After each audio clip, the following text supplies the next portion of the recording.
자, 이론 교재 360페이지 오십시오. 360페이지. 자, 제 사진을 보시면 건축물의 구조와 재료 등이 나와 있고요. 출제 가능한 영역을 단순 암기상 간략하게 체킹하면서 진행할 수 있도록 합니다. 360페이지 01번 구조 안전 확인에 보면은 1번에 보면은 그 구조 안전 확인 서류 제출 대상이 나와 있을 겁니다. 자, 착공 신고할 때 그 구조 안전 확인 서류를 의무적으로 제출해야 될 대상이 박스안에 몇 개가 나와 있죠? 9개. 작년에 단독 출제됐었죠. 통째로 암기하는 게 이제 문제가 나온 거죠. 예를 들면은 층수가 몇 층이죠? 2층. 층수가 2층 이상인 건축물은 구조 안전 확인을 했음을 증명하는 서류를 착공 신고할 때 제출해야 돼요. 그리고 목구조 건축물은 층수가 몇 층이죠? 3층 이상. 원칙은 2층 이상, 목구조 건축물은 3층 이상인 건축물은 구조 안전 확인 서류 의무 제출 대상이 돼요. 그리고 연면적 기준 200제곱미터 이상인 건축물은 구조 안전 확인 서류 제출 대상인데 이게 작년에 정답 결정이었다고. 목구조 건축물은 500제곱미터 이상, 500제곱미터 이상인 건축물은 구조 안전 확인 서류 의무 제출 대상이 됩니다. 그리고 3번에 봅니다. 높이는 몇 미터? 13m 이상, 처마 높이는 9m 이상, 기둥과 기둥 사이 거리가 10m 이상인 건축물 여기까지 암기해 놓고 그 다음에 오른쪽으로 갑니다. 빨리 오세요. 9번 보십시오. 9번. 자, 단독주택과 공동주택은 층수나 연면적 규모와 관계가 없죠. 모든 단독주택과 공동주택은 전부 구조 안전을 확인했음을 이제 전문가가 구조 개선에 따라서 구조 안전 확인을 했음을 착공 신고할 때 구조 안전 확인 서류를 제출해야 됩니다. 여기까지 암기를 하면 되고요. 나중에 이제 문제풀이 할 때 다시 이것을 한 문제로 다루어서 준비할 수 있게 될 겁니다. 단순 암기사항이고요. 넘어가겠습니다. 여러분 교재 362페이지입니다. 362페이지 오셔서 362페이지 오세요.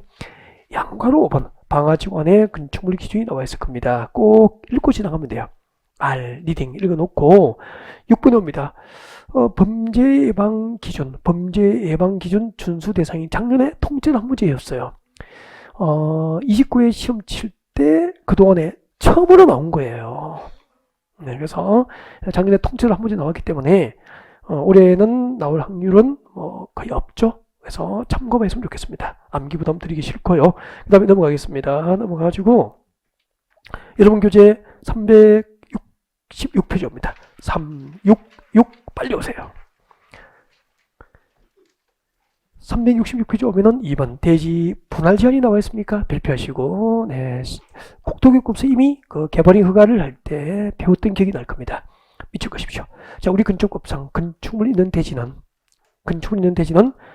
다음으로 정하는 범위 이상에서 조례로 정하는 면적에 못 미치게 대지 분할을 허용합니까? 제한합니까? 제한합니다. 그래서 자, 건축물 있는 대지의 대지 분할 제한 기준 면적이에요. 대지 분할 제한 기준 면적이죠. 주거지역은 얼마죠? 60. 주거지역에서는 건축물 있는 대지는 60제곱미터에 미달되는 분할을 허용하지 않는다. 그런 뜻이에요. 주거지역에서는 60제곱미터에 미달되게 분할된 대지는 건축물 있는 대지가 될 수 없다. 그런 뜻입니다. 주거지역은 60 그렇게 와야 돼요. 상업지역, 공업지역은 150제곱미터에 미달되는 대지 분할이 허용되지 않죠. 녹지지역은 200제곱미터에 미달되는 대지 분할이 허용되지 않습니다. 주거지역은 60, 상업지역, 공업지역은 150, 녹지지역은 200제곱미터에 미달되는 대지 분할을 허용하지 아니한다. 그렇게 암기했으면 좋겠습니다. 그리고 오른쪽으로 갑니다. 그 개념 프로세스 한번 보십시오. 366페이지 박산의 개념 프로세스. 건축물 높이 나와 있습니까? 좀 읽어보시고요. 반자 높이 층고 이런 것은 다 수업했던 겁니다. 용어 정의에서. 그래서 지금 뭐 설명하고 하진 않고요. 나중에 문제풀이 과정에서 다 다루게 될 거예요. 그래서 한번 읽어보고 복습하는 기회가 됐으면 좋겠고 367페이지 박스 밑에 봅니다. 저 밑에 들어가면은 3번 건축물의 높이 제한 나와 있습니까? 별표하시고 자, 건축법상 건축물의 높이 제한 방법 크게 두 가지가 있습니다. 가로 구역별 높이 제한이 있고요. 줄 것이고 그 다음 2번이 뭐죠? 일조권 확보 등을 위한 건축물의 높이 제한 이렇게 해서 건축법상 건축물의 높이 제한 방법 몇 가지가 있죠? 두 가지. 가로 구역별 건축물의 높이 제한 방법과 일조권 확보를 위한 건축물의 높이 제한 방법 이렇게 두 가지 방법이 있습니다. 먼저 가로 구역별 건축물의 높이 제한을 읽어드립니다. 교재 집중하세요. 367페이지 오른쪽 하단에 보십시오. 교재 원칙부터 봅니다. 367페이지 오른쪽 하단 제일 밑에 두 번째 줄 같이 보겠습니다. 허가권자는 가로구역 단위로 대통령령이 정하는 기준 그리고 그 절차에 따라서 건축의 높이를 지정 공고할 수 있다.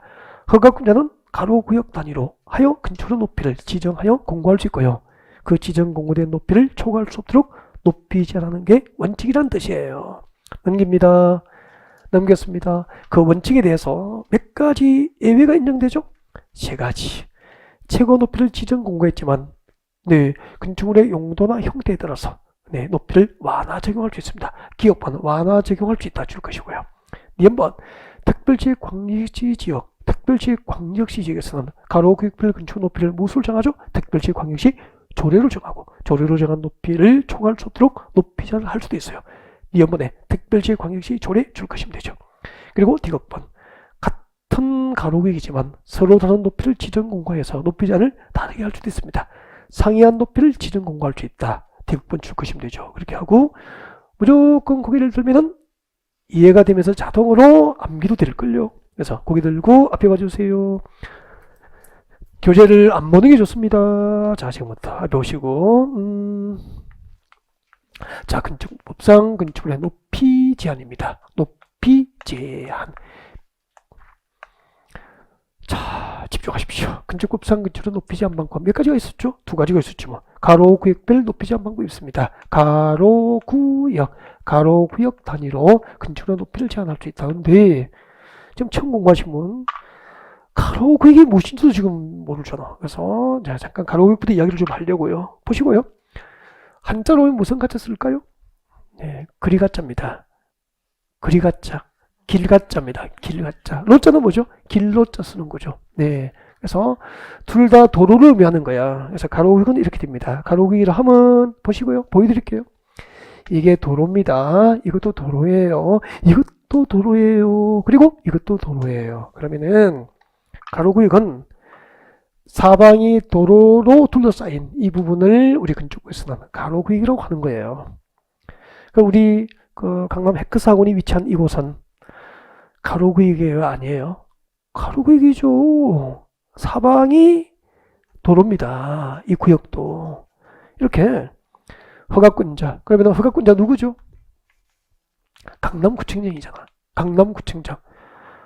월수특별시 관할구에서 이 관할구청장들 허가권자는 관할구역에서 이렇게 도로로 둘러싸이는 가로구역별 건축 높이를 허가권자가 가로구역별 건축물의 높이를 지정하여 공식적으로 공고를 할 수 있다 이 말이에요. 그러면은 만약에 우리 강남구청장이 이 강남구 관할구에서 이 가로구역은 건축물의 높이가 70m다라고 공고를 해버리면은 앞으로 이 가로구역 안에 모든 대지 소유자는 그 허가권자가 지정 공고된 70m 높이를 초과합니까? 그 이하로 건축합니까? 그 이하로 건축할 수 있도록 높이 제한을 받게 되는 거죠. 어려워요? 쉬워요? 쉽잖아. 도로로 둘러싸인 부분을 무엇이라고 하죠? 가로구역. 가로구역별 건축 높이를 허가권자가 지정 공고할 수 있고 그 지정 공고된 높이를 초과할 수 없도록 높이 제한하는 게 원칙이라고. 그 원칙에 대해서 몇 가지 특례가 인정되죠? 세 가지. 첫 번째, 저를 보고요. 그 원칙에 대해서 세 가지 특례가 인정됩니다. 첫 번째 특례는 허가권자가 최고 높이를 지정 공고했지만 건축위원회의 심의를 거쳐서 그 높이를 완화해 줄 수 있어. 완화 적용이 가능합니다. 예를 들면 이 가로구역은 최고 높이가 70m로 공고됐지만 건축위원회 심의를 거쳐가지고 75m, 80m, 100m까지 그 건축 높이를 완화 적용이 제도적으로 가능하다는 얘기입니다. 완화 적용할 수도 이건 끝났잖아. 내용은 뭐 이해할 게 없어. 너무 쉬워서. 두 번째는 여보세요. 같은 가로구역인데 왼쪽은 최고 높이를 70m, 오른쪽은 50m. 그러면은 높이가 동일합니까? 다릅니까? 같은 가로구역에서 서로 다른 높이를 지정 공고해서 높이 제한을 다르게 할 수 있다는 얘기죠. 그래서 서로 상다르이 상이한 높이 같은 가로구역이지만 서로 다른 높이를 지정 공고해서 높이 제한을 다르게 할 수 있다 없다? 있다. 이제 상이한 높이가 무슨 말인지 알겠죠? 그리고 이 중요해. 세 번째, 특별시 광역시 지역에서는 가로구역별 건축 높이를 무엇을 정한다고? 특별시 광역시 조례로 정하여 그 조례로 정한 높이를 초과할 수 없도록 높이 제한을 하는 것도 허용이 돼. 여러분, 원칙적으로 가로구역별 건축 높이는 누가 지정 공고할 수 있죠? 허가권자가 지정 공고할 수 있고 그 허가권자가 지정 공고된 높이를 초과할 수 없도록 높이 제한하는 게 원칙인데 특별시 광역시 지역에서는 가로구역별 건축 높이를 특례로서 무엇을 정하죠? 조례로 정하고 조례로 정한 높이를 초과할 수 없도록 높이 제한을 할 수도 있다는 얘기죠. 그러면은 이렇게 설명을 들으니까 제도 전체가 한꺼번에 보이잖아. 근데 교재를 보면은 이거 하나하나를 이해하기 위해서 너무 집중하다 보니까 제도가 보여 안 보여? 안 보이고 단어만 보이잖아. 그러니까 어려워지는 거잖아요. 그러니까 공법 어렵죠. 뭐 솔직히 이론 강의 한 두세 번 반복해서 인터넷 강의 들어버리면 확 들어온 거 아니에요. 한 번 듣고 다음에 와서 또 들으면 안 돼. 한 번 듣고 오후에 또 들어버리면 확 들어오잖아. 반복이죠. 잊어버리기 전에 반복하면 훅 들어오는 거죠. 다시 해볼게요. 저에게 집중해 보십시오. 여러분, 도로로 삥 둘러싸인 부분을 무엇으로 불러요? 가로구역. 가로구역별 건축 높이를 누가 지정 공고할 수 있다? 조례를 정합니까? 허가권자가 지정 공고할 수 있습니까? 허가권자가 최고 높이를 지정 공고해놓고 이 가로구역 안에 건축의 높이는 몇 미터로 공고해놓고 그 몇 미터를 초과하여 건축할 수 있도록 건축 제한을 받는 거예요. 단 거기에 대해서 몇 가지 특례가 인정되죠? 세 가지. 완화 적용돼요? 안 돼요? 돼요. 같은 가로구역인데 서로 다른 높이를 지정 공고할 수 있다? 없다? 있다. 그 다음에 특별시 광역시 지역에서는 가로구역별 건축 높이를 허가권자가 지정 공고하는 게 원칙이지만 건축의 용도나 형태에 따라서 가로구역별 건축 높이를 조례로 정하고 조례로 정한 높이를 초과할 수 없도록 높이 제한할 수도 있다. 그럼 수험점이 끝인데 할만하잖아요. 단 근데 이 연습을 2, 3일 동안 하지 않으면 4일 뒤에 제가 와서 물으면 대답할 수 있을까 없을까? 없죠. 잊어버리기 전에 누가 부지런하게 복습하느냐 그 싸움이라는 거죠. 맞잖아. 솔직히 4일 동안 다른 과목 하다가 이거 물으면 대답 못하죠. 지금 말할 수 있지만 맞죠? 누가 잊어버리기 전에 반복하느냐 싸움이잖아. 그죠? 보니까 이거 적을 필요가 있어요. 없잖아 보니까. 반복해서 몇 번만 들으면 훅 들어오는데요. 쉽게 책장 넘어가잖아. 그런 게 공부를 잘하는 비법인 것 같아. 다음 내려오시고 2번 1조건 확보를 위한 건축을 높이 제한 방법이 있습니다. 1조건 확보를 위한 건축급성 높이 제한 방법이 몇 가지가 보여요? 일단 동그라미 1번에 봅니다. 전용 주거지가 일반 주거지에서 1조건 확보 줄 것이고 동그라미 1번이 있으면 무엇이 있어야 됩니까? 동그라미 2번이 있다는 거잖아. 그래서 369페이지 오십시오. 369페이지 공동주택의 1조건 확보 있습니까? 369페이지입니다. 369 공동주택의 1조건 확보. 그 두 개예요, 두 개. 그리고 이제 저를 보셔야 돼요. 저를 보시고 368페이지의 교재를 펼쳐놓고 책을 보면은 캄캄해 이해를 못하는 거야. 그럼 캄캄해지고 싶습니까? 이해하고 싶습니까? 이해하고 싶으면 고개를 들고 저를 보셔야 되죠. 교재하고 설명을 맞는지 맞춰보지 말라고 틀리게 안 하니까 알겠죠? 그래서 저에게 집중하면은 이해가 확 돼버린다니까. 가겠습니다. 자, 두 번째 하겠습니다. 우리 건축업성 건축의 높이 제한 방권 가로구역별 건축 높이를 허가권자 지정 공고하고 할 수 있고 그 지정 공고된 높이를 초과할 수 없도록 높이 제한하는 게 원칙이에요. 그리고 1조건 확보를 위해서 우리 건축부에서는 1조건 확보를 위해서 건축을 제한할 수도 있어요. 1조건 확보를 위해서 건축의 높이 제한을 받기도 하는 거죠. 자, 1조건 확보를 위해서 건축을 제한할 수 있는 것 첫 번째 소개합니다. 우리 국토교육법상 용도지의 종류가 몇 가지가 있죠? 21개. 21개의 용도지가 있잖아. 21개의 용도지 가운데서 여러분의 고객이 땅 샀을 때 1조건 확보를 위해서 건축 제한을 받는 용도지는 2개뿐이에요. 그럼 그 자체가 중요해요? 안 중요해요? 중요하잖아. 그걸 못 외우는 거죠, 제목을. 그래서 1조건 확보를 위해서 건축 제한을 받는 용도지역 전용주거지역입니다. 전용주거지역. 지금 외우십시오. 전용주거지역과 또 하나는 뭐죠? 일반 주거지역이죠. 전용주거지역과 일반 주거지역. 제목. 여러분의 고객이 전용주거지역과 일반 주거지역, 그냥 편의상 전용주거지역 전주, 일반 주거지역 1초 이렇게 오겠습니다. 전용 주거지역과 일반 주거지역에서 건축이 허용된 모든 건축물이에요.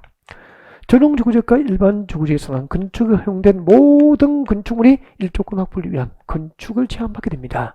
모든 건축물이니까 예외 있어 없어? 없어요. 전용 주거지역과 일반 주거지역에서는 건축이 허용된 모든 건축물이 일조권 확보를 위해서 건축의 높이를 제한받게 되어 있어요. 그 다음에 이제 궁금한 게 뭐죠? 전용 주거지역과 일반 주거지역에서 내 고객이 대지를 취득했을 때 건축이 허용된 모든 건축물이 일조권 확보를 위해서 건축 제한을 받는데 어떻게 받는지 궁금하잖아. 이렇게 받습니다. 전용 주거지역과 일반 주거지역에서 건축을 할 때는 여기 집중하세요.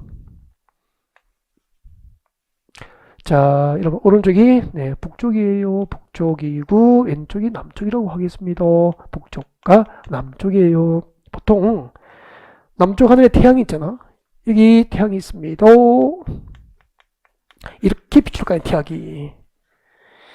이렇게 해가 비치겠죠. 그럼 봐요. 전용 주거지역과 일반 주거지역에서 대지에 건축을 할 때 여기다가 이렇게 건축을 해버렸어. 건축물이 무엇을 가리죠? 햇빛을 가리잖아. 북쪽 대지 일조권이 확보돼야 안 돼? 안 되잖아.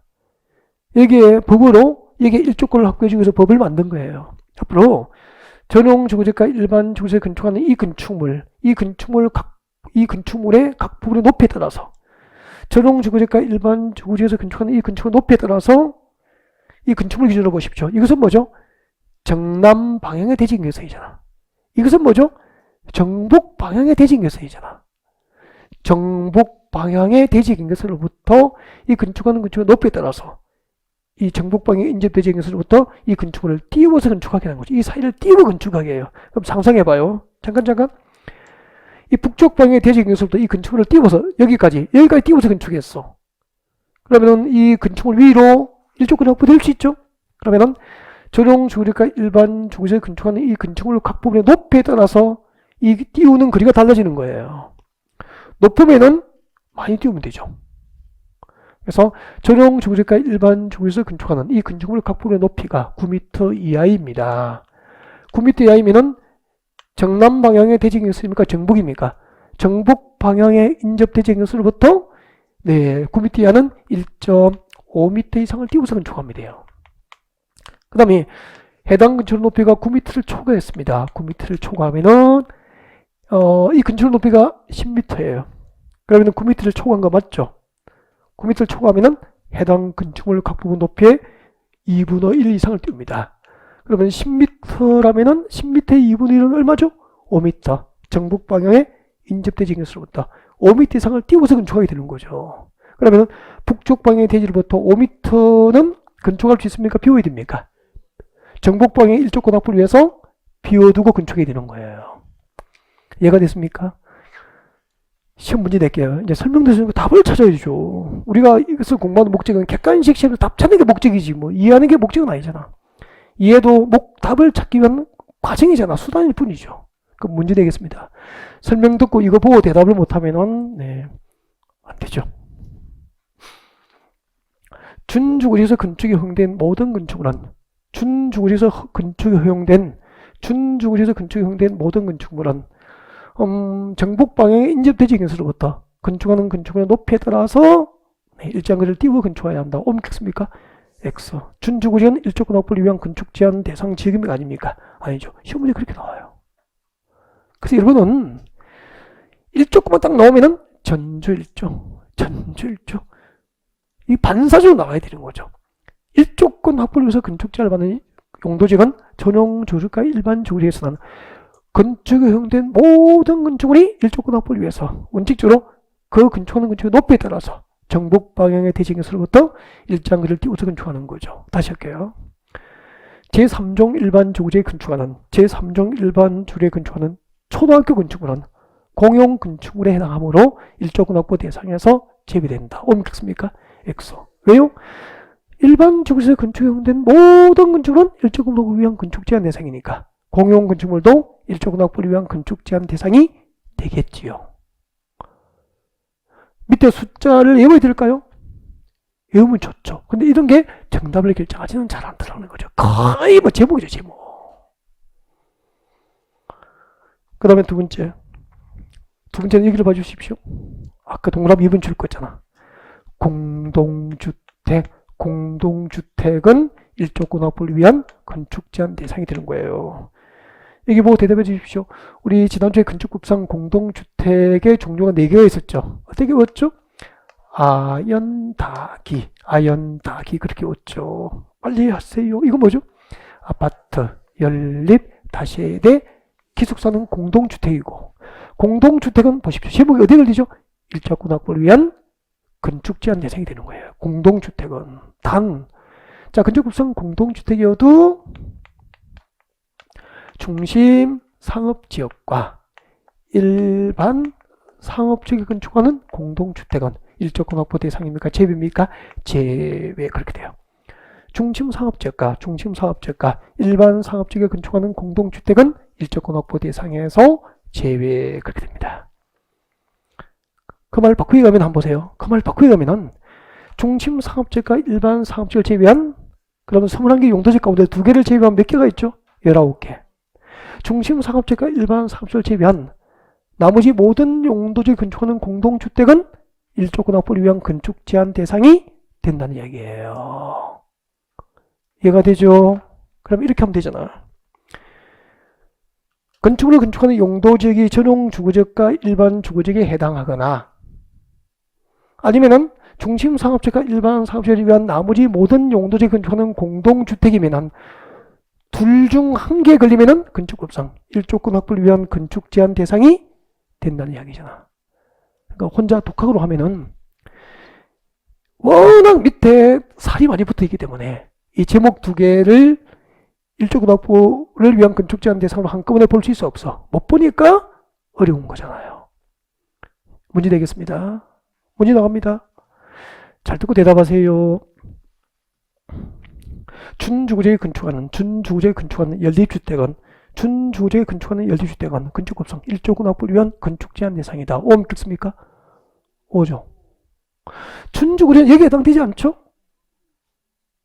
근데 연립주택은 중심 상업지역과 일반 상업지역이 아닌 준주거지에 건축하는 연립주택은 공동주택이니까 일조권 확보를 위한 건축 제한 대상 맞죠? 시험 문제가 그렇게 만들어져요. 밑에 내용 제목이다. 목차를 안 벗어나잖아.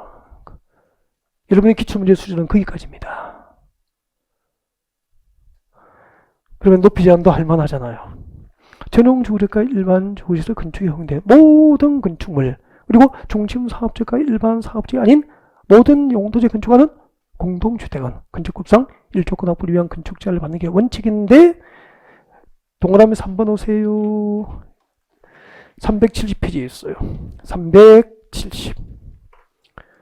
여러분 교재 370페이지 보면은 제 5절 특별 건축구역 바로 위에 있습니다. 건축물에 높이 제한 배제 나와 있습니까? 네, 높이 제한 배제를 발표하시고 지금도 읽었습니다. 외우십시오.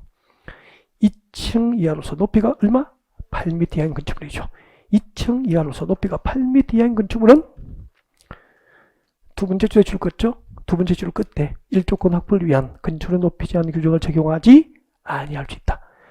층수가 2층 이하로서 동시에 높이가 8m 이하인 소규모 건축물이라면 건축법상 일조권 확보를 위한 높이 제한 대상입니까? 제외입니까? 제외. 그런 뜻이죠. 이것은 암기를 해두면 돼요. 그 다음에 제5절 옵니다. 제5절 특별 건축구역 있습니까? 특별 건축구역. 그동안에 제가 입문과정은 당연하고요. 1, 2월, 3, 4월 과정에서 특별 건축구역은 설명을 한 번도 안 드린 거예요. 계속 건축협정하고 결합 건축 위주로 설명을 드려요. 그래서 문제풀이 가기 전까지 특별 건축구역을 한 번 정도는 강의를 듣고 더 문제풀이 시간에 가는 게 좋을 것 같아서 건축협정하고 결합 건축 대신에 이번 강의는 특별 건축구역을 설명할 거예요. 그래서 여러분 교재 370페이지 제5절 특별 건축구역을 펼쳐두시고 저를 특별히 좀 봐주시면 됩니다. 건축법상 특별 건축구역입니다. 건축법상 특별 건축구역이에요.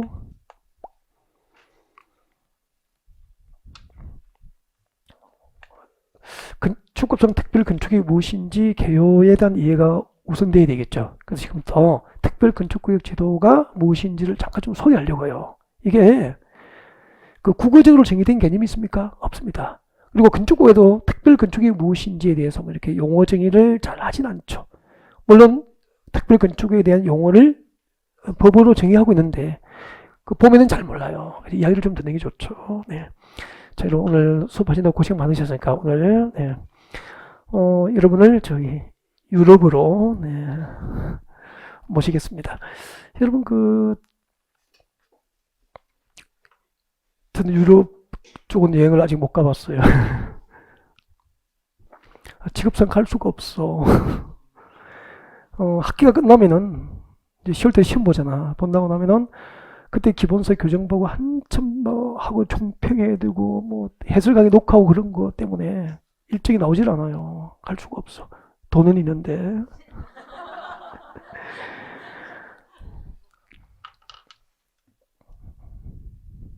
이제 그런 기회가 많이 생기겠죠. 네. 자, 건축법상 특별건축구역입니다. 특별건축구역은 여기가 네, 영국의 런던이고요. 런던을 가로지는 강이 있죠. 한강이 아니고 템제강. 가보지는 못했지만 영상과 사진을 봤거든. 그래서 영국의 런던의 그 템제강 주변의 건물을 보면은 사진을 봤겠죠. 건물을 보면은 중시부터 도시건설 역사가 시작됐기 때문에 우리 서울하고는 좀 다르죠. 네, 일단 그 건물 자체가 이제 고풍스럽고 그리고 예술적 가치, 미술적 가치가 수준 높아 보였어. 그래서 우리를 한없게 부럽게 하죠. 네. 근데 이게 유럽의 중세 도시부터 시작한 네, 영국 런던의 모습이었고요. 그러니까 유럽은 도시건설 역사가 현대 도시건설 역사가 한 300~400년, 미국은 네, 200년 가까이 뭐 그렇게 되겠죠. 현대 도시건설 역사가. 여기를 대한민국 수도 네, 제1기 신도시 분당 신도시와 일산 신도시로 모시겠습니다. 분당 신도시, 일산 신도시 계획도시죠. 도시계획이 잘 되어 있습니다. 정말 네, 도로라든지 공동구 등등 잘 정비되어 있고요. 네. 그리고 상업지역하고 또 네, 주택지역 등이 잘 도시계획으로 정비가 되어 있어요. 그리고 이게 이제 분당 신도시, 일산 신도시의 아파트 단지라고 합시다. 아파트 단지. 그 아파트의 모양은 우리 그 2000년대 초반까지 2010년 넘어서면서 아파트 모양이 디자인이 조금씩 바뀌고 있죠. 2010년 이전까지 아파트의 모양은 네, 똑같죠. 성냥각이죠. 성냥각을 세우는 것처럼 어쩜 그렇게 아파트가 똑같을까. 그러니까 우리가 일기 신도시 건설할 때만 해도 예술적 가치, 미술적 가치를 따지는 게 문제가 아니고 낮은 주택 보험률을 높여서 양이었습니까? 질이었습니까? 많은 주택을 건설 공급하는 게 정책적 우선적인 목표였거든. 그래서 아파트 모양은 다 이랬죠, 뭐. 맞잖아요. 근데 지금은 우리도 이제 영국만큼 살게 됐잖아. 국민소득이 3만 달러 넘었었잖아요. 선진국이죠, 뭐 이제. 좀 살만하니까 유럽도 여행도 가보고 우리나라 와보니까 아파트 모양이 너무 다른 거야. 우리도 좀 민망하게 됐죠. 그래서 이제 국민소득이 늘어났으니까 이걸 도입한 겁니다. 우리도 특별 건축구역 제도를 도입하자. 앞으로 건축법상 특별 건축구역이 지정된 지역에서 건축을 건축할 때는 조화롭고 창의적인 건축이라는 말이 이제 건축구에 등장해요. 조화롭고 창의적인 건축을 통하세요. 조화롭고 창의적인 건축을 통하여 우리나라 건축제도를 획기적으로 개선하고 건축기술 수준을 대폭 향상시켜서 우리는 이제 100년, 200년 이후에 우리 후손들에게 물려줄 수 있는 예술적 가치와 미술적 가치가 수준 높은 건축물을 건축하고자 도입된 제도가 특별건축구역 제도입니다. 이제 건축법상 특별건축구역이 무엇인지 대충 개요에 대한 이해 느낌이 왔죠. 그러면은 특별건축이 지정된 지역에서는 조화롭고 창의적인 건축이 가능하기 위해서는 모든 건축법을 적용해야 되겠습니까? 상식적으로 일부 건축 관련 법 규제를 배제해야 되겠습니까? 일부 건축법 적용을 배제합니다. 그리고 일부 규정은 그대로 적용합니까? 완화 적용합니까? 완화 적용해야 되겠죠. 그리고 그 일부 법은, 건축 관련 법은 특별 건축구역 전부나 일부를 대상으로 조화로운 건축이 될 수 있도록 일부 건축 관련 법 규정을 개별 건축으로 적용하지 않고 통합 적용할 수 있도록 하는 거죠. 이런 수단을 통해서 일부 건축 관련 법 적용을 배제하고 일부 건축법 적용을 완화해 적용하고 일부 건축 관련 법을 통합 적용해서 조화롭고 창의적인 건축을 통한 건축 제도 개선, 건축 기술 수준 향상을 목적으로 지정하는 것을 무엇이라고 한다? 특별 건축구역이라고 한다 하는 얘기입니다. 그러면 이 특별 건축구역 제도가 성공적으로 잘 정착되면 우리도 이제 100년, 200년 이후에는 우리 후손들에게 물려줄 수 있는 아주 자랑스럽고 예술적 가치, 미술적 가치가 수준 높은 건물을 후손들에게 물려줄 수 있지 않을까 그런 생각이 듭니다. 이게 특별 건축구역이에요. 근데 특별 건축구역이 무엇인지 제도적으로 논하십시오. 그런 주관식 시험이 나오는 게 아니고 또 우리 객관식이니까 좀 특별 건축을 누가 지정할 수 있지? 이런 거. 그리고 어디에 지정할 수 있지? 어디에 특별 건축구역 지정이 법적으로 허용되지 않지? 특별 건축구역 지정되면 어떤 법적 효과가 발생하지? 언제 특별 건축구역 지정이 해제가 돼버리지? 어떤 법 적용을 배제하고 어떤 법 적용은 완화하고 어떤 법은 통합 적용이 가능하지? 이런 것을 숨 준비하셔야 돼요. 교재 같이 볼까요? 네. 370페이지 왼쪽 하단, 370페이지 왼쪽 하단에 보면은 특별 건축구역 지정 군자 나와 있습니다. 밑줄 긋고 싶습니다. 국토교통부 장관 또는 시도지사가 건축법상 특별 건축구역 지정 군자가 되는데요. 동그라미 1번 보세요. 오른쪽이에요. 자, 국토교통부 장관이 건축법상 특별 건축구역 지정할 수 있는 대상이 나와 있습니다. 여기 일부만 소개한 거 무지하게 많아요. 특별 건축구역 지정할 수 있는 대상, 국토부 장관이 지정할 수 있는 대상, 기억번호 줄 것죠? 국가 동그라미 하면 되죠. 국가가 국제행사 등을 개최하는 도시나 국가가 국제행사 등을 개최하는 지역의 사업구역을 대상으로 국토교통부 장관이 직접 특별 건축구역 지정할 수 있고요. 그 밑에 기역, 니은, 디귿, 리얼이 쭉 나오는데 다 빼버린 거야. 필요 없습니다. 안 외워도 돼요. 다행이구나. 다음 내려오시고. 시도지사가 지정하는 경우 줄 것입니다. 동그라미 2번. 기업분 동그라미 아시죠? 지방자치단체. 지방자치단체가 국제행사 등을 개최하는 도시. 또 지방자치단체가 국제행사 등을 개최하는 지역의 사업구역을 대상으로 시도지사, 전국의 시도지사들은 또 특별건축구역 지정을 할 수 있게 됩니다. 그래서 아무튼 거기서는 지정 대상 내올 필요가 없고요. 지정권자, 국토부 장관이 지정할 수도 있고 시도지사가 지정할 수도 있다는 것만 기억했으면 좋겠습니다. 동그라미 3번에 오시고요. 자, 건축법상 특별 건축구역 지정이 허용되지 않는 대상, 즉 지정할 수 없는 대상이 박스안에 몇 개 있죠? 4개. 기업부들 이런 암기를 했으면 좋겠습니다.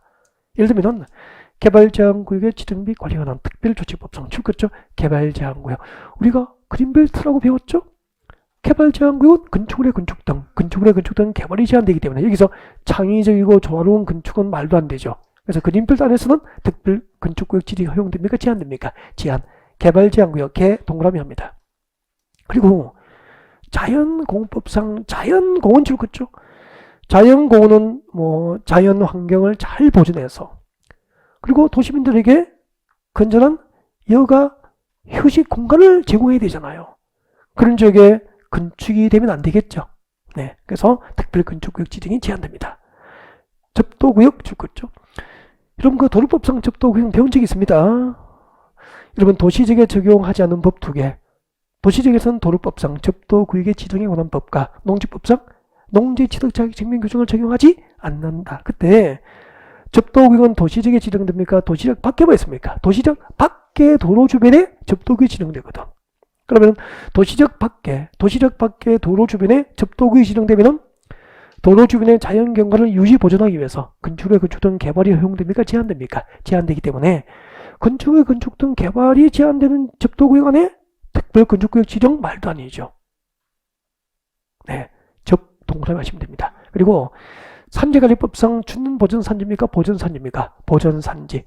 산지관리법상 보전산지로 지정 것이 된 적은 산지 보전이 목적이기 때문에 특별 건축구역 지정이 제한됩니다. 이렇게 해서 보전산지 할 때 보호 동그라미 그렇게 하시고 건축법상 특별 건축구역 지정이 허용되지 않는 대상 4개를 이렇게 오죠. 제일 위에서부터 계좌, 접보 그렇게 오시면 됩니다. 계좌, 접보. 개발제한구역과 자연공원과 접도구역과 그리고 보전산지의 경우에는 건축법상 특별 건축구역 지정이 허용되지 아니한다. 계좌 접보 그렇게 오면 되는데 4번이 중요해요. 4번 지정협의 발표하시고 너무 중요해요. 여기서 안 걸리면 돼요. 두 번째 질문입니다. 군사기지 및 군사시설보호법상 줄 것이십시오. 군사기지 및 군사시설보호구역은 옛날에는 특별건축구역 지정 대상이 아니었거든. 지정이 제한됐다고. 규제 완화 차원에서 군사기지 및 군사시설보호구역도 누구하고 협의하면 됩니까? 국방부 장관과 협의하면은 건축법상 특별건축구역 지정이 허용이 되는 거예요. 그래서 옛날에는 계좌 접보군 이렇게 오고 군이 뭐죠? 군사기지 및 군사시설 보호구역 해가지고 군사기지 및 군사시설 보호구역도 특별건축구역 지정이 허용되지 않았거든. 그러다가 규제 완화 차원에서 국방부 장관과 협의하면 군사기지 및 군사시설 보호구역도 이제는 건축법상 특별건축구역 지정이 가능해지게 된 거예요. 아셨죠? 네, 이거 잘 챙겨놓고 그 다음에 넘어갑니다. 자, 특별건축구역에서 네, 특례 적용 대상 건축물이 나와 있습니다. 빨리 동그라미 하시면 되죠. 박사네. 국가 동그라미, 지방자치단체 동그라미, 공공기관 동그라미에서 국가, 지자체, 공공기관 등이 건축하는 건축물은 특별건축구역에서 특례 적용이 가능합니다. 그렇게 알고 있으면 될 것 같고, 그리고 특별건축구역 지정 해제 사유가 몇 개 있죠, 박사네? 네, 이게 다 외우지 마십시오. 참고하고 동그라미 3번만 줄 거예요. 자, 특별건축구역 지정으로부터 몇 년?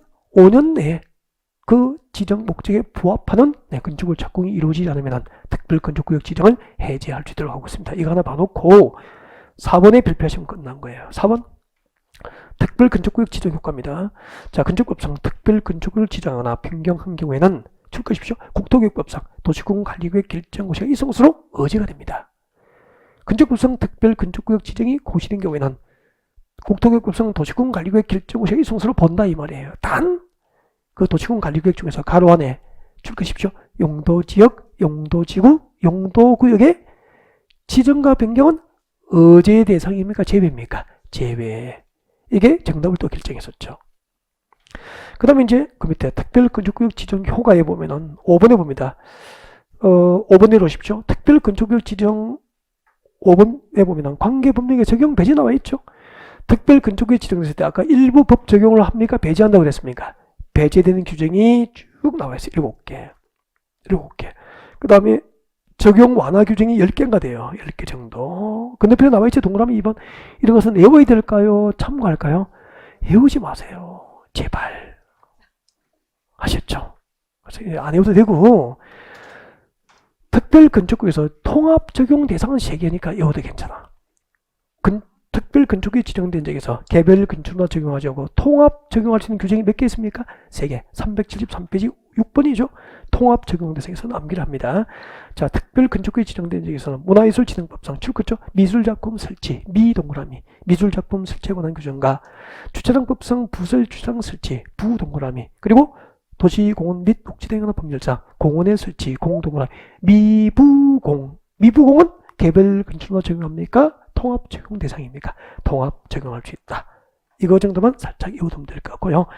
이 정도 체킹해 놓고 특별건축구역은 문제풀이 시간에 출제가성이 높지 않아요. 그러니까 그동안에 강의를 안 했는데 문제풀이 가기 전까지 한 번은 해드려야 될 것 같아서 설명드렸고, 여러분 오세요.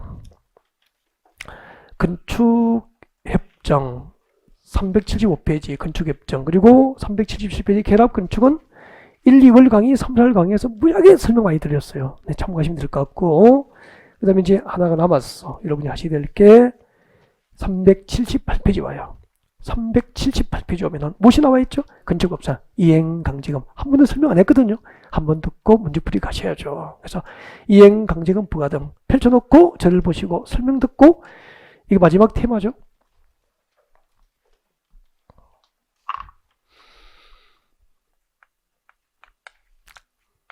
위반 건축물에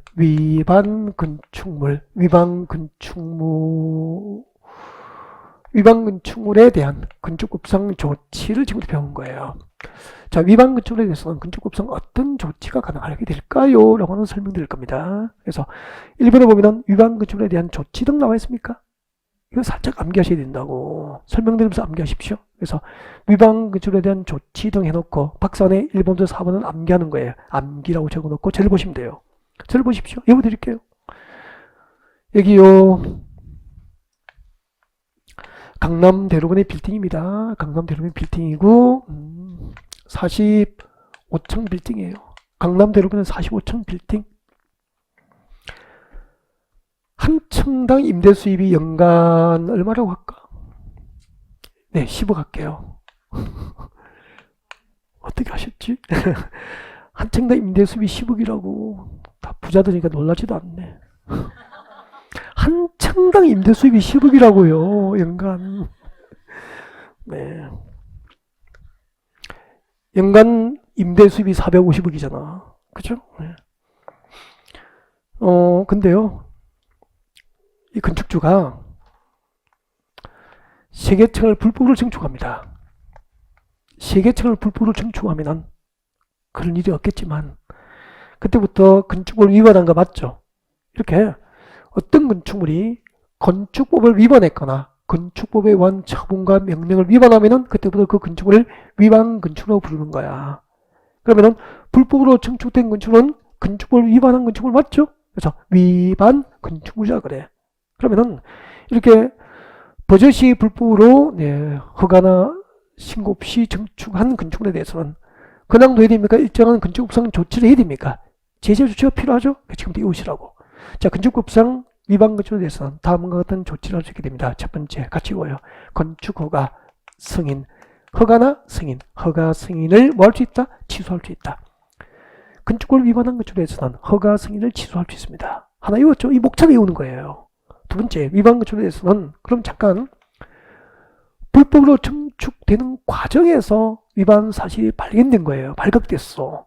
불법으로 증축하는 과정에서 위반 사실이 발각됐으니까 구청에서 허가권자는 계속하라고 해야 됩니까? 공사 중지를 명령해야 됩니까? 공사 중지. 위반 건축에 대해서는 공사 중지를 명할 수 있게 됩니다. 그리고 불법으로 증축이 끝난 상태에서 위반 사실이 발각됐습니다. 그러면 그때는 공사 중지 명령에도 실효성이 없잖아요. 그래서 불법으로 증축이 끝난 상태에서 위반 사실이 발각된 경우에는 철거나 그 건축물에 대한 사용 중지, 철거 등 조치를 명할 수 있게 되죠. 그리고 이 위반 건축물, 이 불법으로 증축된 위반 건축물에 대해서는 건축법이 아닌 다른 법령에 의한 타법령, 건축법이 아닌 다른 법령, 타법령에 의한 영업허가 등 중지, 영업허가 등 중지를 요청할 수 있습니다. 이 위반 건축물에 대해서는 영업허가를 해주지 말 것을 관계기관에 요청할 수 있다는 거죠. 타법령에 의한 영업 등 행위허가 중지를 요청할 수도 있어요. 근데 잠깐만, 불법으로 증축된 건축물 한 층당 임대 수입이 10억이라면 연간 불법 증축으로 얻는 이익이 건축주는 30억이잖아요. 그러면 위반 사실이 발각되고 구청에서 철거 명령했어. 바로 철거할까요? 버틸까요? 1년만 버티면 추가된 이익이 30억이잖아. 그래서 버팁니다. 버티면 구청에서는 또 무슨 철거 명령을 했는데 이행하지 않는 거잖아.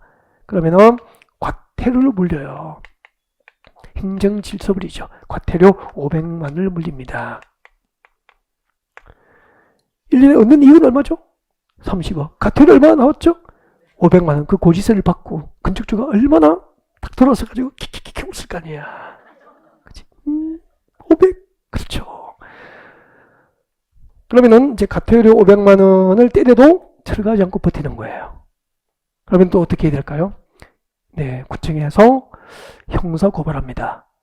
검찰에서 수사하고 이제 혐의가 입증되면은 이제 기소하겠죠. 기소해서 재판합니다. 재판에서 판사가 벌금 1천만 원. 그때부터 벌금은 그 형법상 그 형벌이기 때문에 벌금형이 확정되면은 1천만 원 확정되면 전과자가 돼요. 별을 하나 붙였죠. 네. 전과자 돼 있지만 네, 벌금 1천만 원 내면 부과하면은 무수할까요? 또 막 웃을까요? 막 돌아서 웃겠죠. 근데 이 행정질서를 과태료나 벌금은 우리 학교 다닐 때 들어봤죠. 일사부 제재 원칙 해가지고 하나의 범죄에는 몇 번만 처벌합니까? 한 번만 처벌하지 거듭 처벌이 금지되어 있다고. 그래서 이 과태료와 벌금은 한 번만 처벌할 수 있어요. 형벌을 또 부과할 수도 없다고.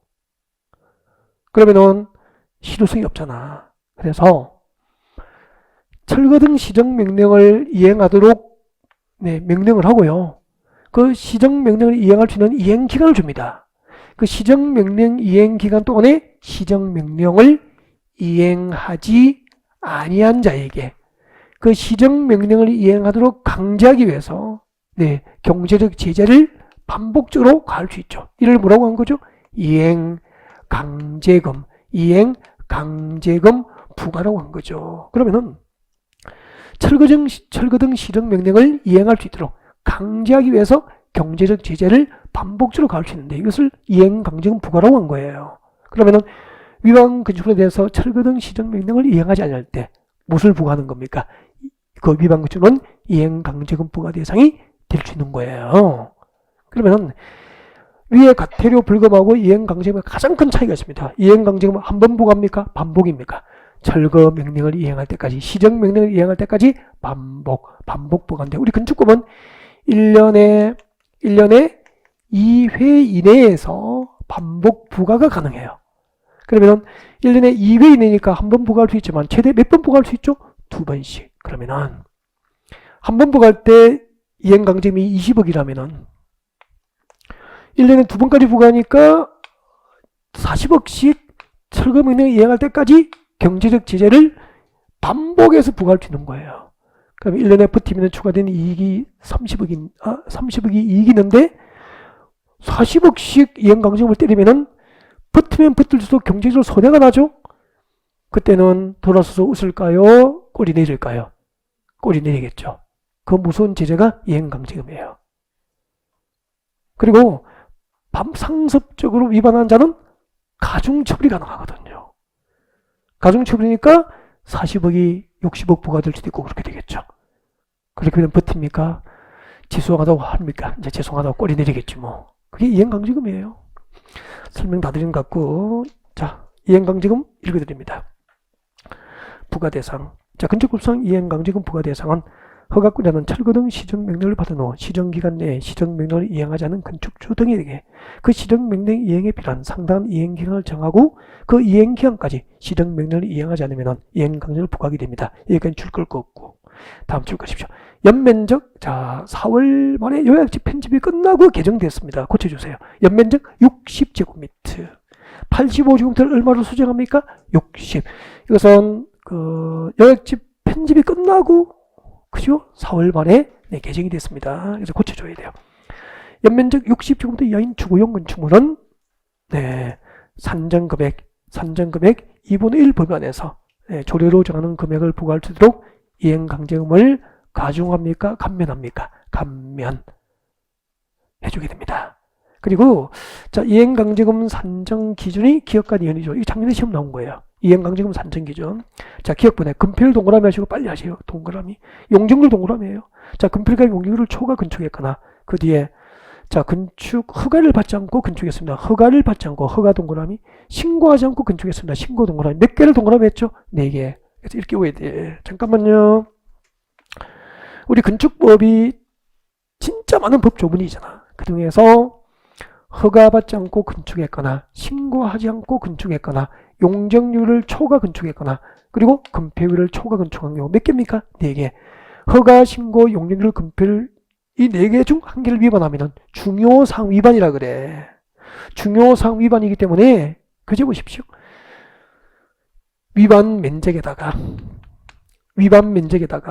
곱하기를 제곱미터당 시가표준액에 몇 퍼센트를 부과하죠? 50%. 위반 면적에다가 제곱미터당 시가표준액의 50%에 상당하는 이행강제금을 이렇게 산정해요. 제곱미터당 시가표준액에 50%를 곱하여 이행강제금을 산정하고 그 다음에 잘 들어요. 이 산정된 금액에다가 이렇게 해서 산정된 금액이 있겠죠. 이 산정된 금액에다가 보세요. 허가를 위반했는지 신고를 위반했는지 용적률을 위반했는지 금표를 위반했는지 그 중요도에 따라서 일정한 비율을 곱하게 되는 거야. 이 중에서 제일 큰 위반을 무엇으로 보죠? 허가상을 위반했어. 그러면은 이렇게 해서 산정된 이 금에다가 100분의 100을 곱합니다. 그러면 중요한 위반이 두 번째가 용적률 위반으로 보는 거야. 용적률 위반이 두 번째야. 용적률 위반은 100분의 90. 그 다음에 세 번째 중요한 게 뭐죠? 금표를 위반한 것으로 보는 거예요. 100분의 80. 이 넷 중에서 제일 중요하지 않은 위반이 뭐죠? 신고하지 않고 근처한 거야. 100분의 70. 이 비율을 물어보는 문제를 시험 낸 거예요, 작년에. 이게 또 29회 동안 공인중개사 시험이 오는 기간 동안 이 비율을 물어보는 문제는 처음으로 출제가 된 거예요. 그러니까 이런 것은 작정하고 냈잖아요. 법전을 가지고 들어가도 찾기도 힘들어요. 이런 문제도 제가 몇 문제라고 그랬죠? 2문제 정도 있다 그랬죠. 그걸 읽고 또 읽고 있을 필요는 없는 거예요. 빨리 찍고 말아야죠. 이런 문제를 찾으려면 법전을 가지고 들어가야 돼. 가지고 들어가도 찾기도 힘들다니까. 주어진 시간에 찾지도 못하죠. 그러니까 이런 것은 현실적으로 우리가 준비할 수 있는 범위를 넘었다고 보면 되는 거예요. 29회 동안 30년 이상 한 번도 출제한 것을 시험 저기까지 내버리면 작정한 거잖아. 그걸 원망할 필요는 없는 거잖아. 모든 수험생이 똑같은 위치니까. 전국의 모든 수험생이. 그런 문제가 있다는 것을 인정해달라는 거지. 그 다음에 봐요. 허가, 신고, 용적률, 금표율이 아닌 건축법 위반에서 그러면 기타 위반인가요? 기타 위반.